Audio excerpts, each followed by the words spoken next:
ছেলের বউ এশাকে কত ভালোবাসে তার শাশুড়ি। রাজশাহীর বিয়ে নিয়ে ব্যাপক আলোচনা হয়েছে অন্তর্জালে। তবে এই বিয়ের সুন্দর সুন্দর কিছু জিনিসও কিন্তু চোখে পড়েছে, যা থেকে শিক্ষা নেওয়ারও আছে। এই যেমন বউ শাশুড়ির মধ্যকার সম্পর্ক।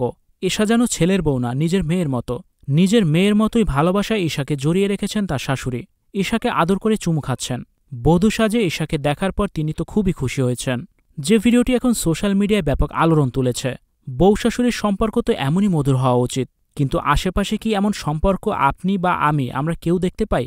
দূর দূর খুঁজলেও পাওয়া যাবে না এমন মধুর সম্পর্ক। রাজশাহীর ভাইরাল বিয়েতে দুই পরিবার জানান দিয়েছে, বিয়ে শুধু স্বামী স্ত্রীর মধ্যেই হয় না, বিয়ে হয় দুটি পরিবারের মধ্যে। পুত্রবধূ ঈশাকে ভালোবাসে শ্বশুরবাড়ির সকলেই, আর শাশুড়ি তো চোখের মণি পুত্রবধূ এশা। বধূ সাজে ঈশাকে দেখেই তিনি পুলকিত। এশার গাল ধরে আদর করে বলেন, তোমাকে একটা পরীর মতো লাগছে। শাশুড়িতে এমনই হওয়া উচিত। ছেলের বিয়েতে তিনি এতটাই খুশি ছিলেন যে নিজেও বধূ সেজেছিলেন। গোলাপি শাড়িতে আর সাজসজ্জায় তাকেই যেন ব্রাইট মনে হয়েছে। আজকাল এমন শাশুড়ি তো পাওয়াই যায় না। তবে জানেন কি, এশা কিন্তু তার শাশুড়ির কাছেই বড় হয়েছে। এশা ও প্রথম তাদের বাবা ছিলেন ঘনিষ্ঠ বন্ধু। সেই সুবাদে দুই পরিবারের খুব ভালো সম্পর্ক ছিল অনেক আগে থেকেই। শ্বশুর শাশুড়ির চোখের সামনে বড় হয়েছে এশা। কথা দিয়েছিলেন এশাকে ছেলের বউ করে আনবেন। এই যুগে এসেও সেই কথা রেখেছেন দুই পরিবারের সদস্যরা। আর ৭ বছরের সম্পর্ক পূর্ণতা পেয়েছিল এশা প্রথমের।